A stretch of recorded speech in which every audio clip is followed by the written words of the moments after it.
Good evening, everybody. Monday Morning Quarterback, episode 147. Hard to believe we've filmed 147 of these. They are all cataloged on our YouTube page. So if you missed one or there's a certain topic that you're wanting to see, we've covered numerous things. And a lot of them were just simply answering tech questions as they came in. Probably 100 episodes or so, we started doing topics. And so there's great ones in there. Everything from helping you find sponsors and retain sponsors to understanding your shocks better, torsion bars, springs, bump rubbers, how to read a racetrack. I mean, you name it, we've covered it. And it's getting more and more challenging to come up with new topics and touch on things that we feel like you can really benefit from. So tonight's one of those topics. We're going to talk shock bleed. That is definitely a buzzword in our industry, and there can be some confusion as to what we're talking about. So we're going to break that down for you tonight. As always, if you have any questions along the way, please comment. I'll take breaks and answer your questions. If it's not pertaining to tonight's topic, that's okay. We are here to answer your questions. And we're not doing this every week anymore, but I'm trying to be more regular during the race season than we were during the off season. So you'll probably be able to catch us 2 or 3 times per month. Keep an eye on our social media channels, our Facebook and Instagram stories and Facebook posts, so you know when we're going to go live. We're going to try to promote it the week leading up, so you know that we'll be here. And then if you do happen to miss it, again, they're all cataloged here on Facebook and as well on our YouTube page, but probably a little easier to find on our YouTube page. And if you're over there checking out the couple hundred different tech videos we have, there's Monday Morning Quarterback, and then there's just other tech videos we've done. Please subscribe while you're there. So shock bleed. I'm going to get my screen over here where I can get to some of the different slides I have prepared. Again, if you ask a question, I will get to it, so have no fear. So what is shock bleed, okay? The type of bleed we're going to talk about tonight is the bleed system internally inside the shock. The other type of shock bleed is the process of bleeding the shock to get as much air out of the system as possible. So that would be bleeding the shock during assembly, and that's not what we're talking about when we're talking about shock bleed. We're talking about the actual bleed inside the shock, okay? And really there's 2 types of bleed when you're talking about a shock absorber, and it's intentional and unintentional, okay? So intentional is a bleed path by design that allows fluid to bypass the shim stack valve, okay? Bleed allows the suspension to have a softer, kind of more plush feel, which enhances driver feel. So again, there's intentional bleed and unintentional. So before we talk about intentional bleed, we'll touch on unintentional. And this is more common. Unintentional bleed is more common in your lower cost shock absorbers, okay? It can come from a sealing issue in the body. So the piston is actually not sealing good in the body. It can come from the shims not sealing on the piston, so the piston surface isn't perfectly flat, or there's damage to the piston, so there's bleed through there that wasn't intentionally designed. And then also often in these type of shocks, we get excess bleed because they use a really high viscosity oil to mask the bleed. So if they dyno the shock at ambient temperature, 70, 80 degrees, whatever it is in the shop, it'll give you one dampening force, and then once that thing gets up to operating temperature, it's been ran a bit on the racetrack and that oil gets thin, now it's going to bleed through a lot of areas. So that's really more common in your lower cost off the shelf shocks. Any of your custom shocks, higher end shocks, you won't really have that issue. So, and then kind of the last thing that can happen in any type of shock for unintentional bleed is debris in the shock. So a little speck of dirt holding the shim open would be most common, and that's why maintenance on your shocks is so important. So everybody's running as low a seal drag as possible to increase the performance and the response of the shock. We just keep refining and refining to make these shock absorbers as high performance as we can.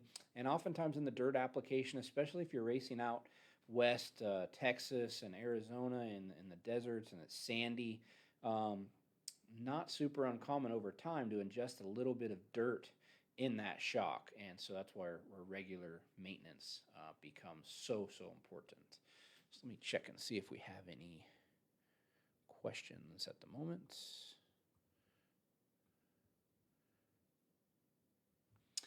Todd, what is the approximate internal operating temperature? Does threaded and smooth body affect the temperature?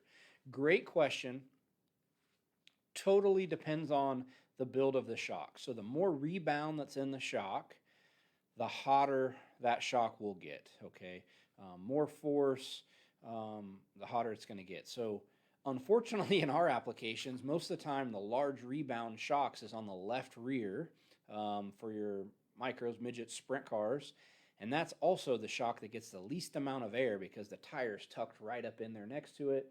On sprint cars, you have exhaust blowing straight on it. So we've seen those shocks get hot enough to discolor the anodize, so up around 700-800 degrees, and that can be problematic. So that's where we get to recommending turn downs on the exhaust and a shock cover to try to protect from some of that heat getting to it. We haven't really found much of a difference between smooth and threaded bodies, right? Threaded bodies you'd think would dissipate the heat a little more, but it's also a thicker body, so that can, hamper the ability to dissipate heat. Obviously, aluminum body shocks stay much cooler than steel body, but I don't know that you'll see enough to move the needle as far as temperature between smooth and threaded body shocks. Bugs, how often should your shocks be rebuilt on a micro? 20 races or so should keep everything fresh and good. So, about 20 races. I know you're out there in the desert and a lot of dustier tracks, but I still think you should be okay at 20 races. So, if you have questions, go ahead and ask them. I'm going to keep rolling here through, but if you have questions, certainly ask them. So as far as intentional bleed, what are the different types? Okay, so the most common is a design bleed passage in the piston. So that can be a bleed hole in the piston, a bleed jet or poppet, or a bleed shim that's on the face of the piston. Other not as common types could be like a floating shim stack, bleed jet in the shaft. I brought a couple examples. So you can see, get that as close as I can, probably hard to see, but there's a little bleed hole drilled right there through the piston. So that's intentional bleed that we've put into that piston. Another, again, would be a shim on the surface that had a notch in it to allow fluid to bleed by before the shim stack opened. Bleed jet in the shaft, so more common in our quarter midget shocks. So we can drill different size bleed holes. These aren't adjustable, so a lot of the bleed, this is the way we can check rebound and compression bleed in these quarter midget shocks. We run a bleed jet, and then fluid would bleed out of this orifice. So the reason we add bleed is to control low speed dampening and, again, enhance driver feel. So too much bleed can allow the car to kind of waller around a little bit, not have a good platform and ride stability. Not enough bleed will make the car really harsh where you feel every little bump in the road. So the best analogy would be like a Cadillac, might be a car with a ton of bleed, right? It's going to move around, you're going to feel every little thing, but it's a pretty plush ride. Where, your high-end sports car, a Corvette, a Ferrari, very firm, rigid suspension. So those would be the two different types. I'm going to show you here on our screen. So the other thing that I want to mention is most of our adjustable shocks in our core markets, they're bleed adjustable, okay? So we're adding bleed to the shock to get it to to adjust. Okay, so you can see on this left rear shock here, um, as we open the adjuster, which adds bleed to the shock, it's really controlling our 0, our 1-inch number here. So all of this is bleed. Okay, you can see even at full soft, this is pretty bleedy, and then the shim stack starts to open. So you can see our 3-inch number doesn't adjust very much, less than 50 pounds, but our 1-inch is adjusting 250 pounds. So that's a bleed adjustable shock. And again, most all the shocks in our core markets are bleed adjustable. The exception would be our XT, where we're adjusting high speed through a bypass spring. The next graph I'll show you. So these are two different shocks I pulled up, and we'll just look at the compression side of the graph. Okay, so 0 on up. And you can see these shocks, they cross over here at 3.5 inches per second. So they're both about 150 pounds at 3 inches per second. But the path they take to get there is much different. So this blue graph, that has a lot more bleed. So this is all bleed, bleed, bleed, bleed. And then right in here, you'll see it start to take a turn up. And that's where the shim stack starts to open. Okay, so you're thinking, why is the shim stack opening at that certain point? Well, if you can imagine a very small hole, so say like a 1/16 of an inch drill bit, and some of our, that'd be pretty small by most standards, but we have some bleed jets that are, 20,000th holes and smaller. So just imagine a 1/16 drill bit, the smallest drill in your drill index, drill that hole. So as the piston's moving up and down, when it's moving very slow, it's easy for fluid to flow through there and bypass the main shim stack. But as the velocity picks up, it's moving faster and faster. Now fluid physically can't flow through that hole because that hole's moving up and down so quick. So that's when we would say the bleed is choked off. Fluid physically can no longer flow through that hole, and the shim stacks are going to open. Okay, so there's a number of different ways to go about it when your shock tuner's building your shock, right? He can put a number of small holes, 3, 4, 5, 6 small bleed holes that will bleed a specific amount at low speed, but they'll choke off quicker. Or you can drill one big giant hole, which is going to bleed for a long time, because if you got a hole this big, no matter how fast that piston's moving up and down, fluid can still get through it. But if it's just a little bitty hole, it's hard for fluid to get through there. So a couple different scenarios there. And just to go back and look at this graph again, you can see on this red graph, there's a little bit of bleed. And then right there at about 1/2 inch, we can see the shim stack starting to open. And then on this particular stack, we're blowing the high speed off. So you can see it flatten out, right, where this blue graph is very soft initially and then ramps up. So a couple different ways you can go about it. And the one nice thing about our markets is most of the time it's a single adjustable shock. Sometimes we're double, and then we have the XT as well.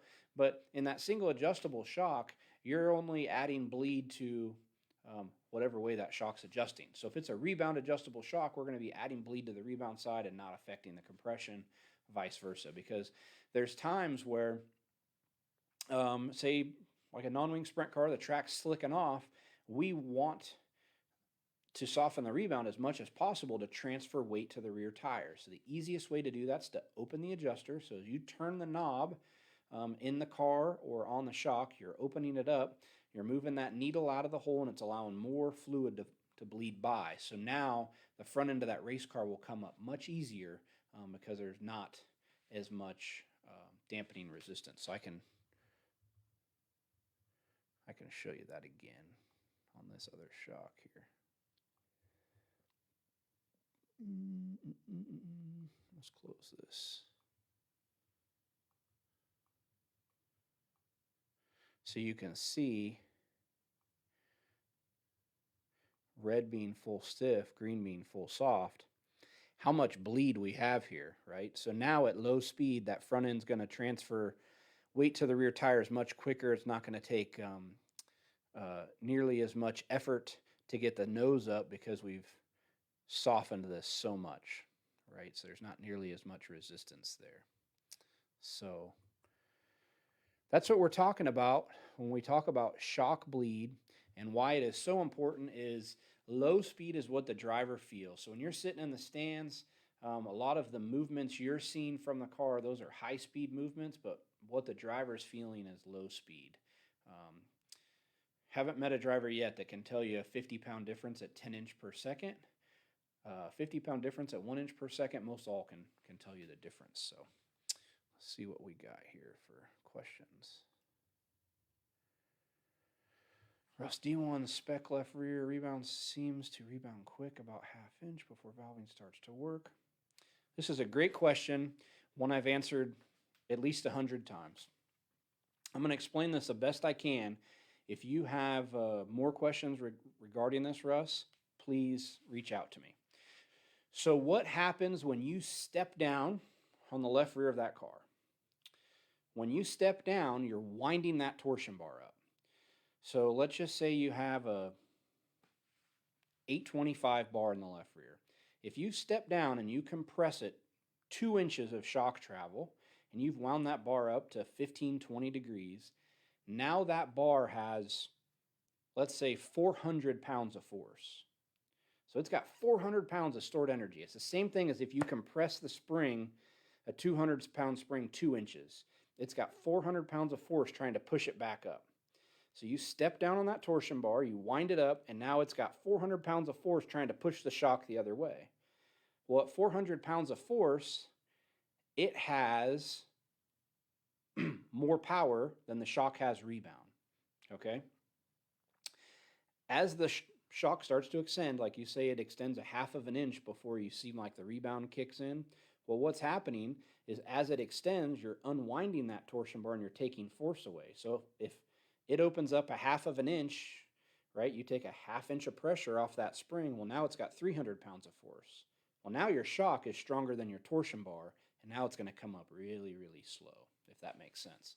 So same thing on a sprint car. If you step down on the sprint car and you wind that torsion bar up enough, even though we're running 500 pounds of rebound in a non-wing sprint car, if you step down on it far enough and it's got a big enough bar, it's going to pop back up until the shock is now stronger than the torsion bar. So think of that torsion bar as a spring. If you compress a 200-pound spring 1 inch, it's got 200 pounds of force. Well, if the shock's got 300 pounds of zero rebound, it'll hold it there. If you go 2 inches and now you have 400 pounds of force and the shock only has 300, it's going to pop back up until the shock is stronger than the spring. So, Kyle, how does bleed affect on a rough racetrack? More bleed will help you get through the holes a little bit better, but you have to have enough high-speed control to kind of control that movement, right, to keep it from being erratic. So a little bit more bleed will help you get through holes, but if you don't have enough high-speed dampening to control that movement, it can be erratic. So, Russ, if you have more questions on that, definitely let me know. Any other questions, jump on and ask those. That's what we're here for, is to answer these questions. Again, if it's pertaining to shock, bleed, or not, more than happy to answer your questions. We are headed to Carolina Clash this week, so big quarter midget race. If you need anything brought to North Carolina, let us know by Wednesday. Trailers leaving Thursday. Got to go out to Lincoln Park Speedway last night for first local sprint car show. It was good. We had almost 40 sprint cars here locally, so that's really good. Even with gas prices and tire prices and everything else, people are still getting out and racing, which is awesome. So this week, I'm getting our travel schedule updated on the CSI page. So if you're curious where the factory support trailer is going to be, you'll be able to check that out on our Facebook page. And then also, as we're getting rolling, if you haven't signed up for CSI Cash, make sure you do that and you get your results submitted. You have to submit your results, I believe, within a week of the actual race, and we're keeping tallies on that. And that's our racer reward program, where you can use those dollars earned through that contingency program for discounts on shocks, free apparel, discounts on accessories, etc. So really cool program, super easy. I'm going to tell you it takes probably less than 60 seconds to submit a race once you've registered. It probably only takes a couple minutes to register, and then every week less than 60 seconds to hop on there and submit your results. So we pay top 3 on results, and then there's other ways to earn money too, which it's all detailed there on our website. So doesn't look like you guys have any other questions. We certainly appreciate y'all tuning in. Again, all these can be seen on our YouTube page, CSI Shocks. And if I missed your question, I'll try to get back and answer it. And good luck to you all this week, and hope to see you soon. Take care.